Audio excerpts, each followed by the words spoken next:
Gopijana Vallabha Girivardhari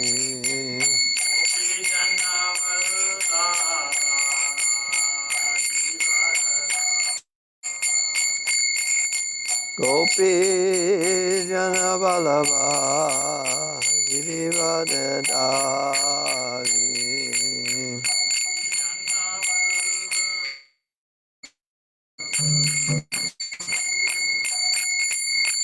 Yasodhanandana Braja Janaranjana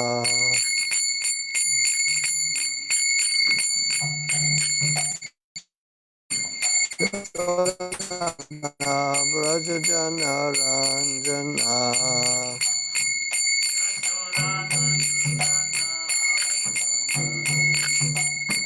Yamuna Tira Vanachari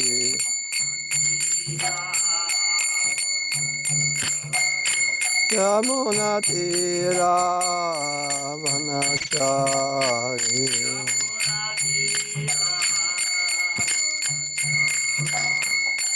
Jaya Radha Madhava Kunja Bihari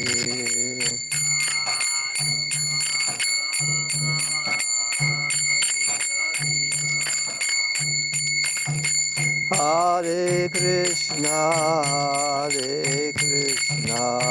Krishna Krishna, Hare Hare, Hare Rama, Rama Rama, Hare Hare.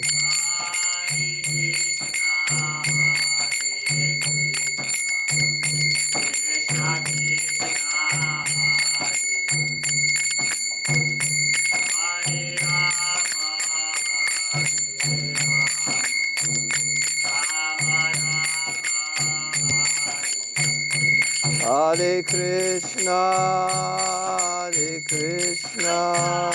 Krishna Krishna, Hare Hare, Hare Rama, Rama Rama, Hare Hare.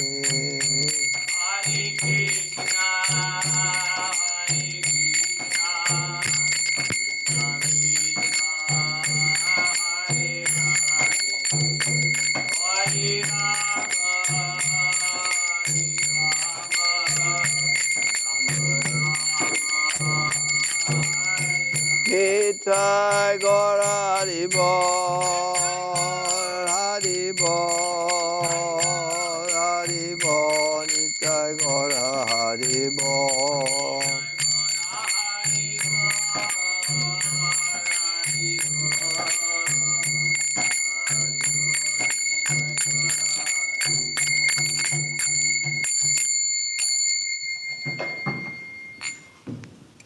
Who put the lights on today? Not you. You put on too many lights. Can you shut the back ones off? I think you can do that. I hope.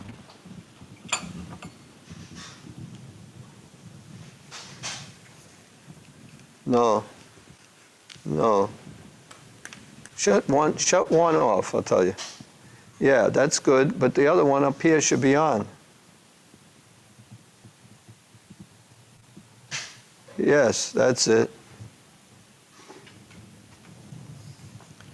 Om Jnanatimidandasya Ganajana Shalakaya Chakshumilitam Jena Tajmai Shri Gurave Namaha Shri Chaitanya Manobhistam Stapitam Yena Bhutale Svayam Rupa Kadamayam Dadati Swapadantikam Vandeham Shri Guru Shri Uta Padakamalam Shri Gurun Vaishnavamscha Shri Rupam Sagurajatam Sahagana Raganatam Vitam Tam Sajivam Sadvaitam Savadutam Parijana Sahitam Krishna Chaitanya Devam Shri Radha Krishna Padan Sahagana Lalita Shri Visakam Vitamscha Hey Krishna Karuna Sindhu Dinabandho Jagatpate Gopesha Gopika Kanta Radha Kanta Namostute Tapta Kanchana Gaurange Radhe Vrindavanishware Rishabhanu Sutadevi Pranamami Hari Priye Vanchakalpatarubhyascha kripasindubhyevacha patitanam pavanebhyo vaishnavebhyo namo namaha.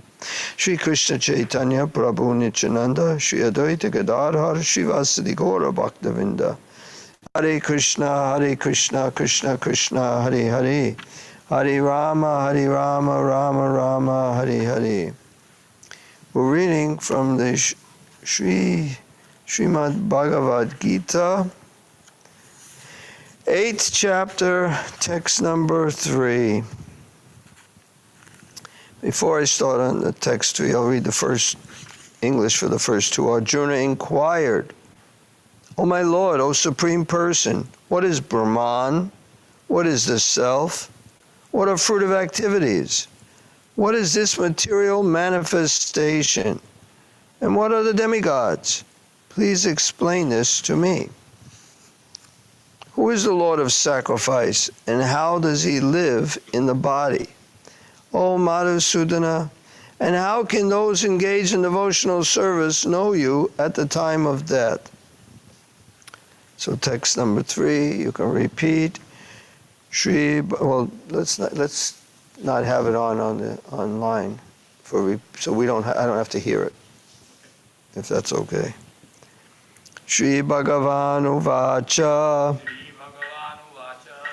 Aksharam Brahma Paramam Brahma Paramam Svabhavo Dhyatman Uchate Prabhavo Dhyatman Uchate Bhuta Bhavod Bhavakaro Prabhavo Bhavatkaro Visarga Karma Sangita. Visharma Karma Sangita. You can leave it on, it's okay.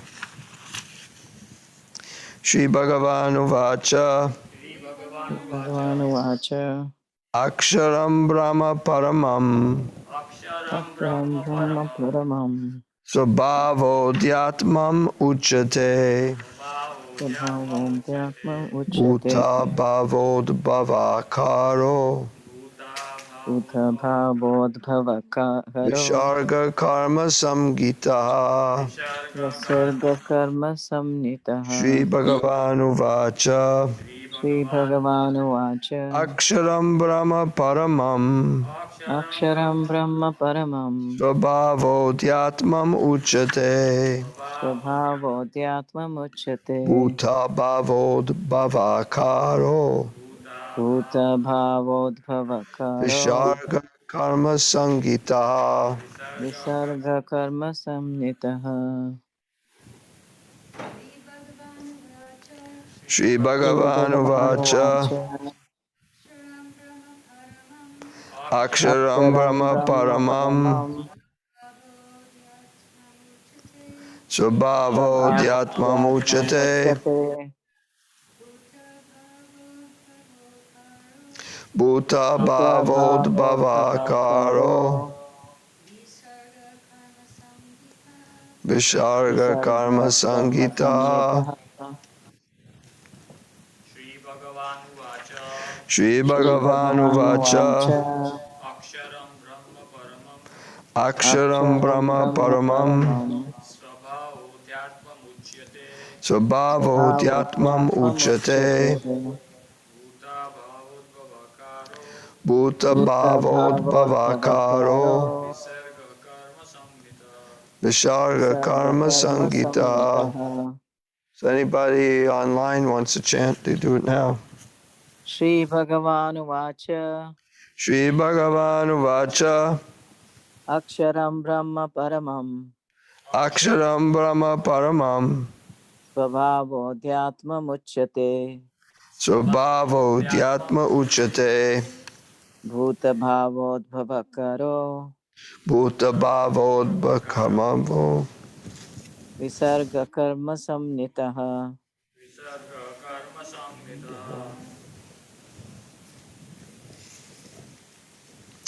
Shri Bhagavan Uvacha Sri Bhagavanu Vacha The Supreme Personality of Godhead said, The Supreme Personality of Godhead said, Aksharam, Aksharam, indestructible, indestructible, Brahma, Brahma, Brahman, Brahman, Paramam, Paramam, transcendental, transcendental, Svabhava, Svabhavaha, eternal nature, eternal nature, Adhyatmam, the Adhyatmam, self, the self, Uchate, Uchate, is called is called Bhuta Bhava Udbhava Kara, Bhuta Bhava Udbhavakara, producing the material bodies of the living entities. producing the material bodies of the living entities.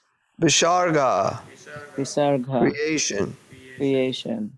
Karma, Karma, fruitive activities. fruitive activities. Samhita Samnitha is called. is called. Translation: the Supreme Personality of Godhead said, the indestructible, transcendental living entity is called Brahman, and his eternal nature is called Adhyatma, the self. Action pertaining to the development of the material bodies of the living entities is called karma, or fruitive activities. Purport: Brahman is indestructible and eternally existing, and its constitution is not changed at any time. So that's one sentence talking about Brahman. So we understand Brahman is spirit, the spiritual energy, which is all pervasive, eternal, doesn't change. Material world is not all pervasive. It's all pervasive as far as we can see with this, in this material body, but it's just one section of the all of creation. And it's endlessly mutable. It's always changing. Brahman is indestructible and eternally existing, and its constitution is not changed at any time. So sometimes people think of Brahman and they just think of the all-pervasive aspect of God. I could see. So they see him. They see it as everything is Brahman. So I am Brahman, and I'm part of all this, and I can merge back into all this. But that's a fallacy. I mean, it's not a fallacy that you can, but it's not the ultimate. But beyond Brahman, there is Para-Brahman. So Para-Brahman is Krishna. Brahman refers to the living entity. We are Brahman. Aham Brahmasmi. I am spirit. I am Brahman. But being that I'm Brahman doesn't necessarily mean that I'm part of this whole energy, and I'm just, I give up my individuality or my identity. I'm a little tiny part and parcel of Brahman. So I'm the same quality as the whole, but I'm not the same quantity. And I'm eternally a separate part and parcel, as it says in the Bhagavad Gita previously. Never was there a time when I did not exist. Now, Krishna specifically mentioning I, nor you, nor all these kings, nor in the future shall any of us cease to be. So he's stressing individuality now, in the past, and in the future. So we're always an individual. But beyond Brahman, there is Para-Brahman. Brahman refers to the living entity, and Para-Brahman refers to the Supreme Personality of Godhead. The constitutional position of the living entity is different from the position he takes in the material world. So our constitutional position, what are we? Pancharatna was mentioning in his class that there is, going back a long time from, I guess, Lord Chaitanya, and there was different divisions of this Vaishnavism, and some of them instruct the people into their, what is it called, Ishta? Siddha Pranali. Yeah, instructs the people into what your eternal relationship is with Krishna. And Bhakti Siddhanta was, we could say, adamantly against this, saying this is wrong. And it makes so much more sense that by chanting the holy names, it will become revealed to you. Becoming revealed to you means you're ready for it now. You know about it. Your whole spiritual position is so advanced, now you can understand that.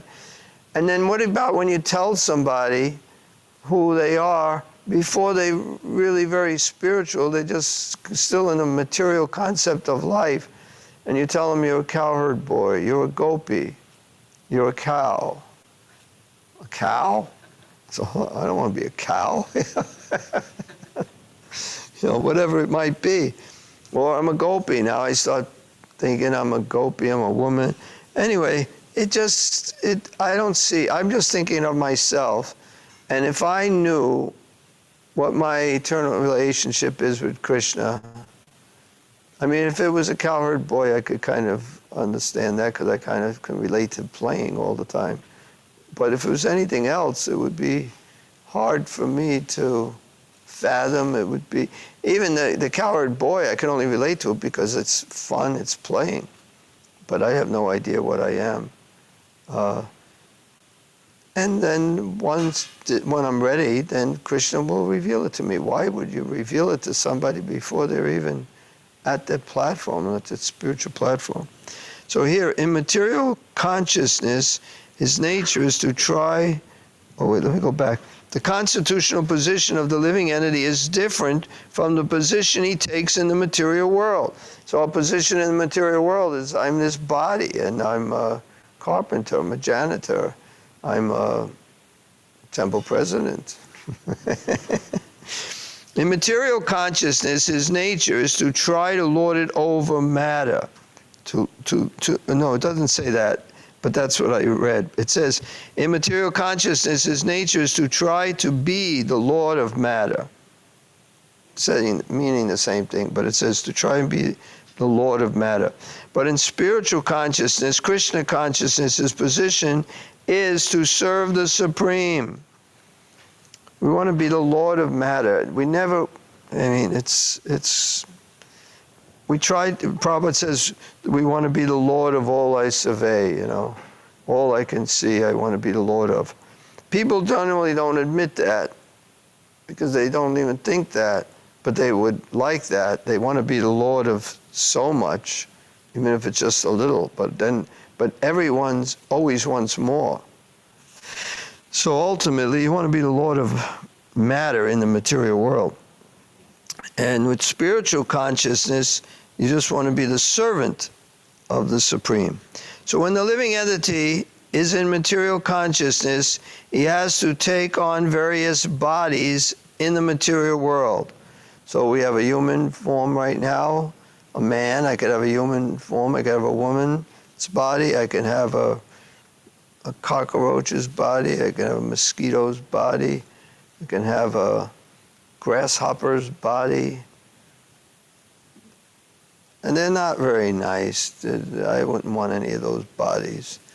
But it's not really it is my choice. Because of how I behave in this life, that's going to determine what kind of body I'm going to get in my next life. I can get a cat or a dog's body. People think a dog. There was someone where Prabhupada was giving a lecture at a university, and he's saying, you can take birth as a cat or a dog. And somebody said, what's wrong with a dog? What's wrong with being a dog? And Prabhupada says, you have my blessings. So, but even in this country, most dogs have a pretty good life. Not all dogs, but most dogs in this country. Maybe not even most, but the ones we see have a pretty good life. But in other countries, they don't have such a good life. If you're in China, they'll eat you. Terrible. That you give, because a dog is very faithful, very, very faithful, and then its master kills him. It's horrible. And in India, now people are getting dogs, but generally dogs, I was told this when I first went to India, if a dog is coming at you, you just bend down like you're picking up a rock, and they'll run away. And it's just because, why they run away? Because so many people picked up rocks and threw it at them. So that's what they think is going to happen again. Even if there's no rock, just making that motion, they think that. So in being a dog in India, and I've seen dogs in India that were so bad. They're walking on their two front legs, their back legs are up, they just like frozen up, no fur, no, just horrible, full of fleas and it's horrible life. So you can become a dog. So when the living entity is in material consciousness, he has to take on various bodies according to his consciousness. In the material world, he has to take on different bodies. That is called karma, or varied creation by the force of material consciousness. So this is karma. As you sow, so shall you reap. You live a certain way, you're going to get a certain body in your next life to get your reactions for the way you lived. And as devotees, we say good karma. You do good, you give people money, you help people in so many ways. And then you're going to have to come back again and get nice things happen to you. So we say good karma or bad karma is all bad, because you have to get another material body in order to get the reaction, even if it's a good reaction. Even if you're going to become a billionaire in this life, what's the use? I mean, Prabhupada talked about how much can you eat? You're a billionaire, you could still only eat so much. Where do you sleep? I mean, it's a little bit better sleeping, you get a better mattress, you get a bigger bed. What do you need all this money for? Eat, sleep, mate, and defend.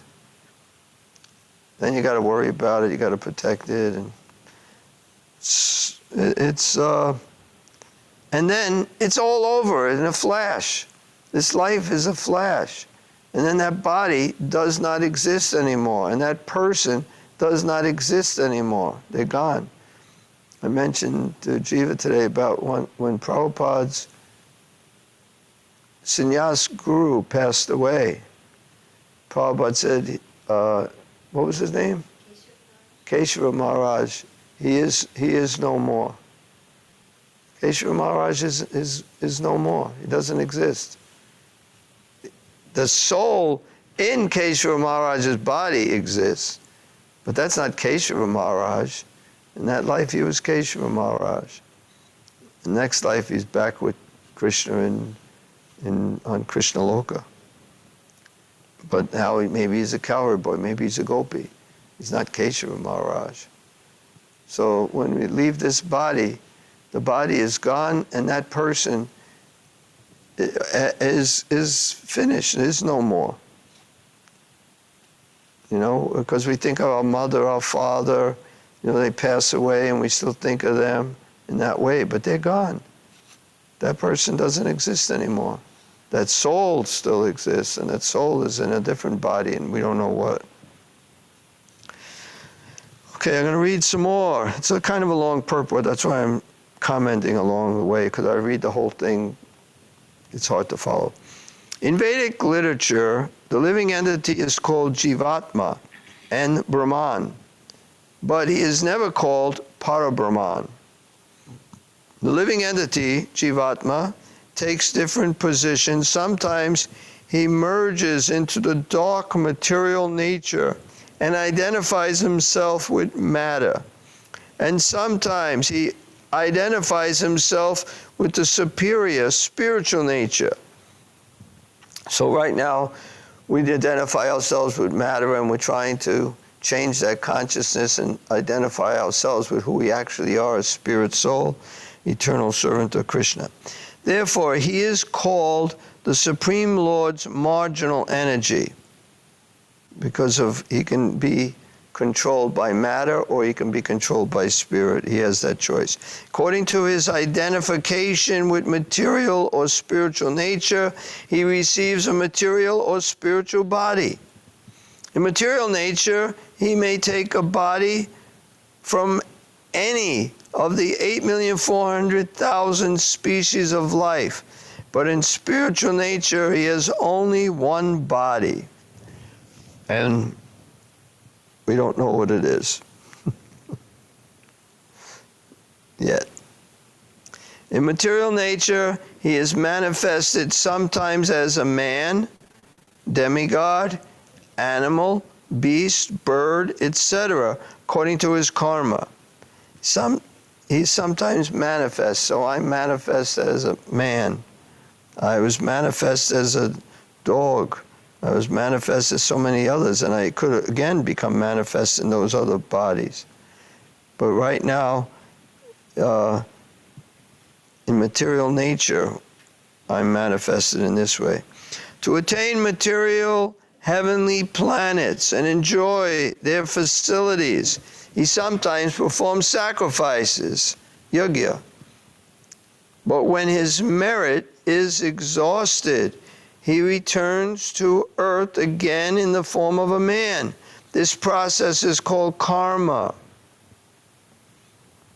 So sometimes, while we're here, we want to enjoy more. This planet Earth, not that much enjoyment. There's a lot of suffering. But so you can do sacrifices, you go to heaven. You live there for thousands of years, but it's still temporary. And compared to eternity, it's still a flash. And then what happens is then you come back down to this material planet when you exhaust all your pious credits. So it's like putting money in the bank. You put money in the bank, you save up, then you go on vacation for a few weeks and spend it all. And you have a really good time. And then you're back working again, putting more money aside so that you can have another good time in the future. So that's what you're performing yajnas is all about. The Chandogya Upanishad describes the Vedic sacrificial process. On the sacrificial altar, 5 kinds of offerings are made into the 5 kinds of fire. The 5 kinds of fire are conceived of as the heavenly planets, clouds, the earth, man, and woman. And the 5 kinds of sacrificial offerings are faith, the enjoyer, or the enjoyer on the moon. So they consist of faith, the enjoyer on the moon, rain, grains, and semen. Anyone have any questions on any of that? I mean, it seems perfectly clear. A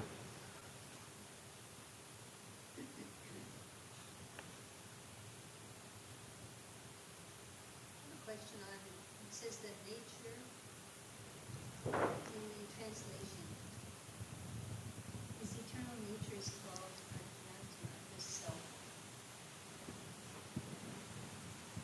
What's your question? What does that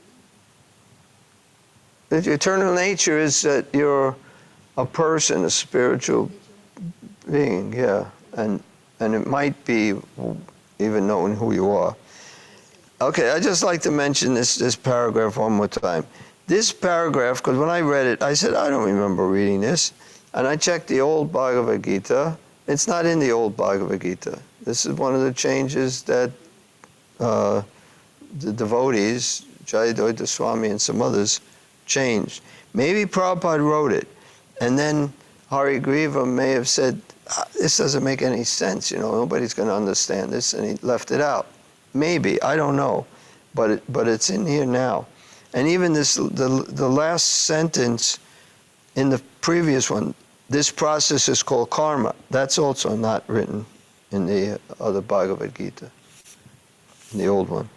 So I'm going to read it again because it's really hard to understand.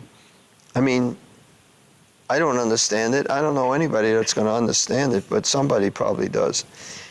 The Chandogya Upanishad describes the Vedic sacrificial process. On the sacrificial altar, 5 kinds of offerings are made into 5 kinds of fire. Okay? The 5 kinds of fire are conceived of as the heavenly planets, clouds, the earth, man and woman. That's the 5 kinds of fire. I don't understand it. And the 5 kinds of sacrificial offerings are faith, the enjoyer on the moon, rain, grains, and semen.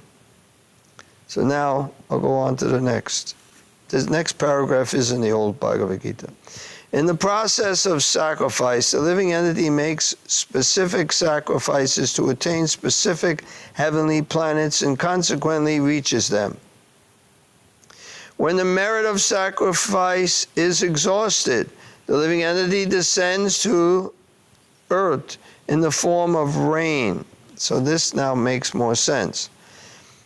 So you're on the heavenly planets, the spirit soul comes down in the rain from the heavenly planets, then takes on the form of grains.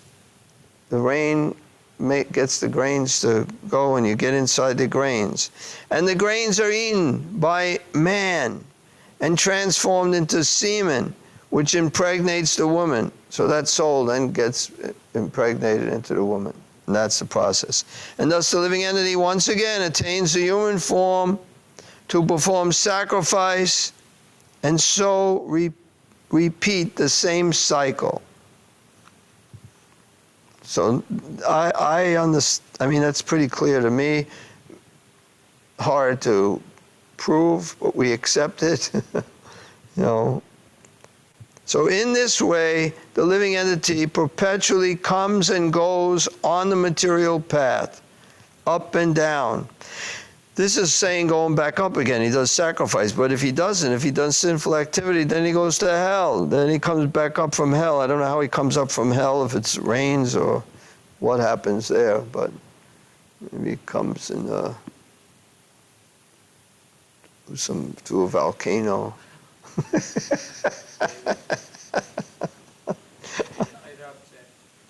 Goes in the soil, makes a fertilizer.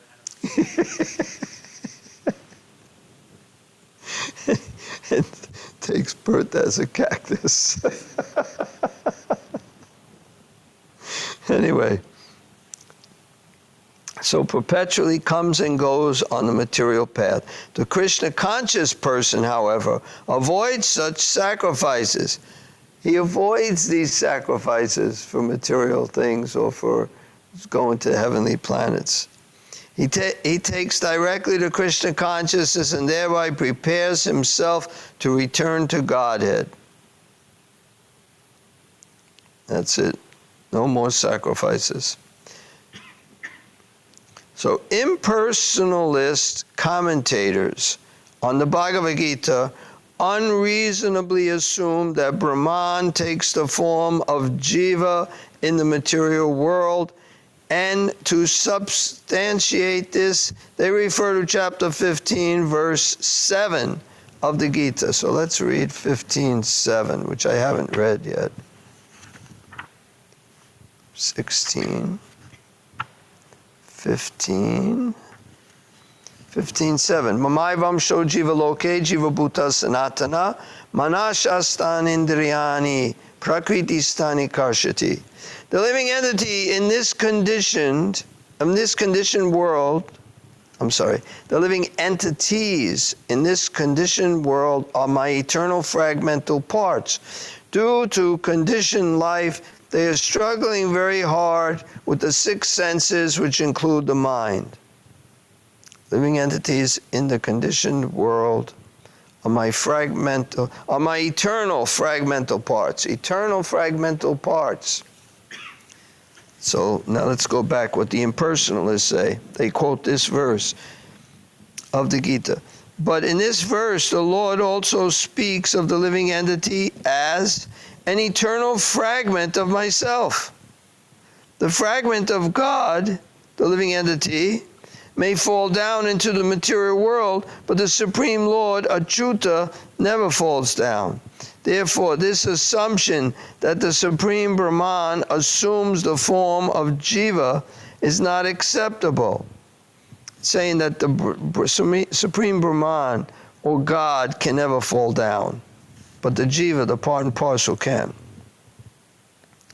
So it's not Brahman assumes this form, just a little fragmental part and parcel of Brahman that assumes this form. Therefore, this assumption that the Supreme Brahman assumes the form of Jiva is not acceptable. It is important to remember that in Vedic literature, Brahman, the living entity, is distinguished from Parabrahman, the Supreme Lord. So we should make those distinctions. Translation again, the Supreme Personality of Godhead said, the indestructible, transcendental living entity is called Brahman, and his eternal nature is called Adhyatma, the Self.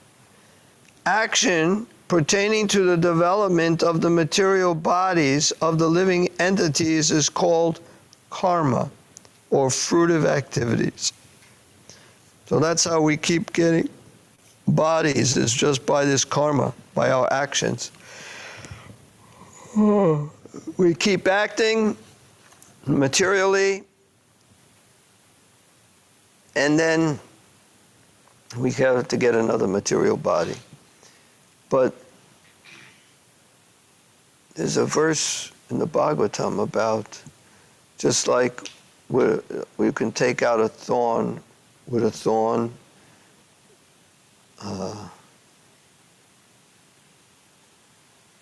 you can, some other things. I don't remember. Maybe I'm getting it mixed up. But anyway, the point is, you don't stop acting. You can't stop acting. Even if your body is not acting, your mind is still acting. So you don't stop acting in order to not create karma, but you change who you're acting for. If you start acting for Krishna, doing what Krishna wants, and serving Krishna, then those actions, instead of binding one to the material world, free one from the past actions, material actions. So you can get, by acting on Krishna's behalf, by acting for Krishna, you actually become, not only don't you create any karma, but you also get free from other karma that you have already created, so that you can go back home, back to Godhead. You get purified. You burn away all this sins in the fire of devotion. Okay, so we're going to have a short class unless we have questions. Yes? So, maybe it's a stupid question, but I just really want to I hope it's an easy one. So, regarding where Prabhupada mentions that grains have the soul when a man eats, so, but we eat lot of grains. So, does that mean that we have lot of soul residing? I don't think every single grain is somebody fell from the heavenly planets. They know what they're doing. Even who eats that grain, it's all arranged. And then the next question I had. I mean, what happens on Ekadasi? Those souls just, nobody eats them. And the other question is, I have heard, I don't know how true it is, but that in mother's womb, after 3 months, soul comes. So No. Soul is there from the very beginning. The soul is in the semen. And it's put into the womb. And then goes to the egg and fertilizes it. The soul is there. I know there's a group called ISKCON, and they think that no, they don't think 3 months. They think when the baby is born, that's when the soul comes into the body. Yeah, so it's okay to have abortions.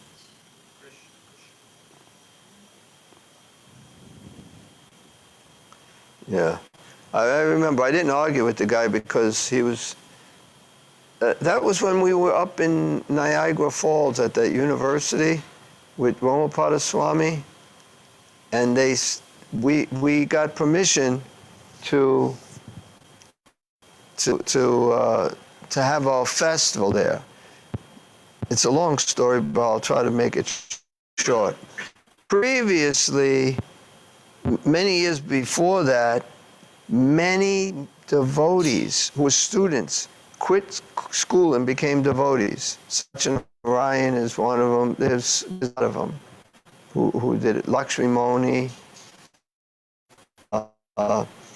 They were up there. So they didn't want the Hare Krishnas. So they found, we said we are not religious, but cultural. It's a cultural event. And they said this is a religion. And you're sponsored from the school as a cultural event, so you got to take all your exhibits down and you pack up and go home, because this is not a cultural event. This is a religion. So Ramapada Swami, who was really smart, he just left for a few minutes. He went, he found out all the different, when you have a college, you have, what do you call it? What? Departments? No. You have departments, but no, when you have students, when they have clubs, they have different clubs. So he looked up like the religious clubs, and he found ISKCON, and he went and he talked to the guy and asked him to sponsor us, and he sponsored us. So then the school was so upset because they couldn't kick us out. But Ramapada Swami was real smart. And that's when ISKCON guy, he's talking to him, and he said that. So I was happy with what he did. I didn't argue with him about, that's not true, or whatever. But that's when I learned about that. He was a big guy, and ISKCON is supposed to be a religion, so Ramapada Swami is like so smart and so quick, how he's able to just find. Krishna made arrangements where he actually found the person who was in charge, and he sponsored us. And then we had our festival for a few days at the University of Buffalo. That's what it was. Yeah. At least at that school, they consider it a religion. Any questions?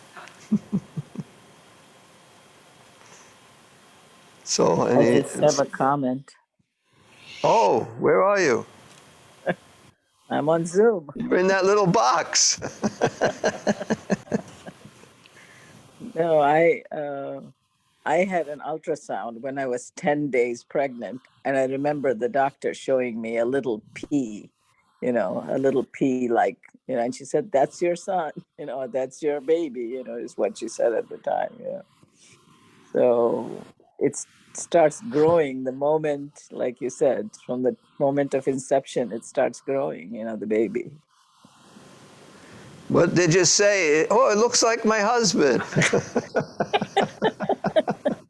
And I said, "Yeah, I see the pea, my little sweet pea." And I called him a sweet pea for the longest time. When I was a baby, I used to call him my sweet pea. Even after there's so many months, you sure can't tell who they look like.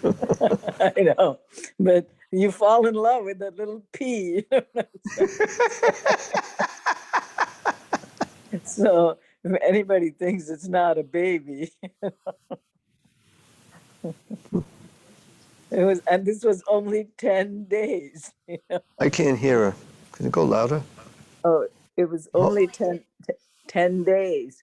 The Right. normal, even an gynecologist would not take me in, because they said until you're like, I don't know, like a few weeks, I think you have to be like 10 weeks or something like that, or 8 weeks before they take you in, as a patient. So So how did you I get was, an ultrasound in 10 days? because I was going to an infertility specialist. You know what I'm saying? Oh, okay. For her, it was like a big achievement. So she definitely wanted to find out. You know what I'm saying? So she was Oh, willing to give me an ultrasound. So my normal gynecologist wouldn't take me, but she took me in.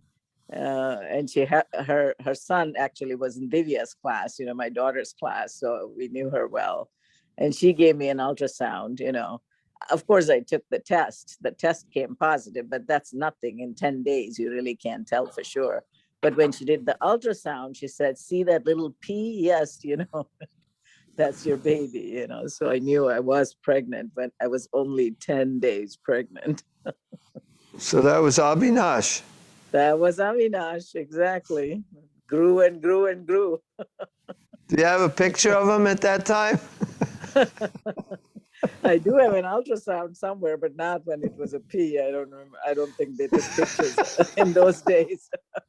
That was like 29 years ago.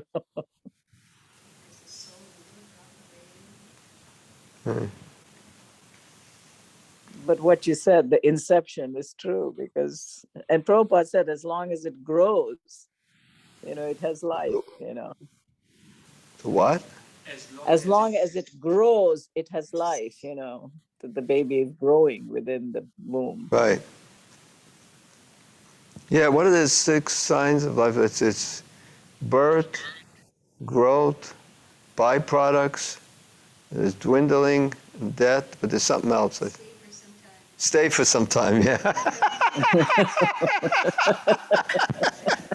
We forgot about that because it doesn't seem like too long. Before we know it. Well, you stay for some time, you're okay, and then you start dwindling. We're at the dwindling point now. We are definitely at the dwindling. No, you don't do that. Don't do that. You keep it so that the doors can open and close. Yeah. Yeah. Back a little bit, yeah. That's probably about right, maybe. Anyway, it's not your... What? I was asking him, his question was, is there a soul in every drop of rain? I think he was saying that. I said in the grain, not No, grain. In every grain, yeah. Because it's in the rain before the rain. The rain falls mainly down the drain. The raindrop doesn't grow. It says, the rain in Spain falls mainly down the drain. What? Hey, what part of Spain you were in, I don't know. Anyway, I don't think every grain is a soul in it. Do you think that, Jiva? Well, when it's in the plant, because it grows. Whatever grows, there's no. Yeah, I know, there's a soul in the plant. But I'm saying a soul that is waiting to take birth as a human.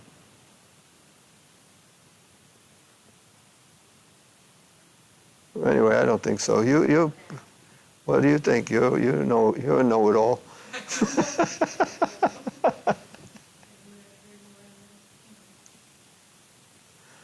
Your spiritual scientist didn't tell you anything.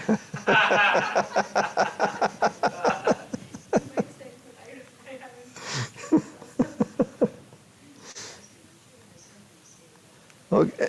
Any other comments or questions?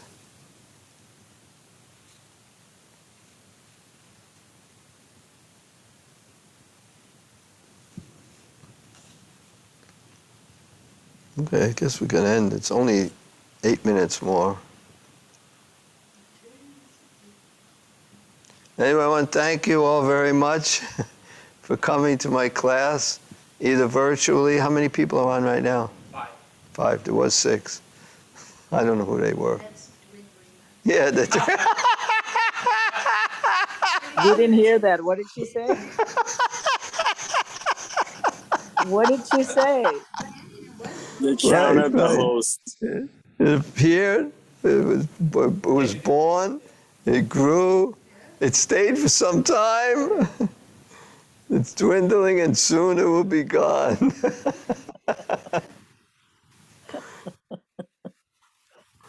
Okay, so let's offer our obeisances to Srila Prabhupada. Srila Prabhupada. No.